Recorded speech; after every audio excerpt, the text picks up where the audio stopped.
టాలీవుడ్ ప్రముఖ దర్శకుడు కొరటాల శివకు సుప్రీంకోర్టులో ఎదురు దెబ్బ తగిలింది.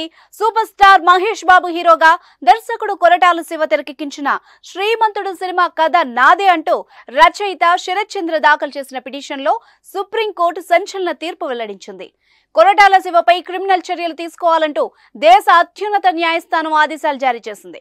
సూపర్ స్టార్ మహేష్ బాబు హీరోగా కొరటాల శివ దర్శకత్వంలో గతంలో తెరకెక్కిన చిత్రం శ్రీమంతుడు 2015లో విడుదలై ఈ చిత్రం బాక్సాఫీస్ వద్ద మంచి వసూళ్లను సాధించింది. తేజస్ అకాడమీ స్థాపించిన 12 సంవత్సరాల్లో 1918 డిఫెన్స్ ఉద్యోగాలతో పాటు ఇంటర్లో రాష్ట్ర స్థాయి మార్కు సాధించి తెలంగాణ నెంబర్ 1 గా నిలిచిన తేజస్ 7 ఏళ్లుగా వివాదం కొనసాగుతున్న సంగతి తెలిసిందే.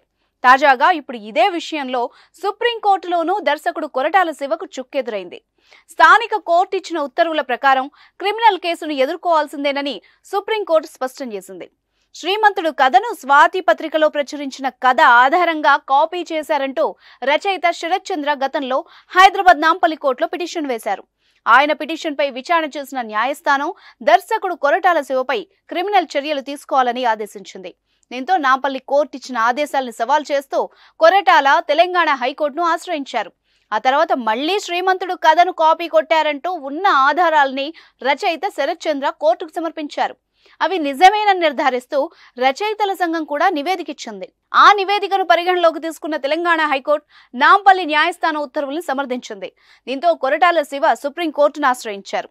ఆయన దాఖలు చేసిన పిటిషన్పై జస్టిస్ హృషికేశ్ రాయ్, జస్టిస్ ప్రశాంత్ కుమార్ మిశ్రాలతో కూడిన ధర్మాసనం విచారణ జరిపించింది. సినిమా రిలీజ్ అయిన 8 నెలల తర్వాత రచయిత శరత్ చంద్ర కోర్టును ఆశ్రయించారని, హైకోర్టు స్థానిక కోర్టు తమ వాదనలు ఎక్కడా పరిగణలోకి తీసుకోలేదని కొరటాల తరపున సీనియర్ న్యాయవాది నిరంజన్ రెడ్డి వాదనలు వినిపించారు.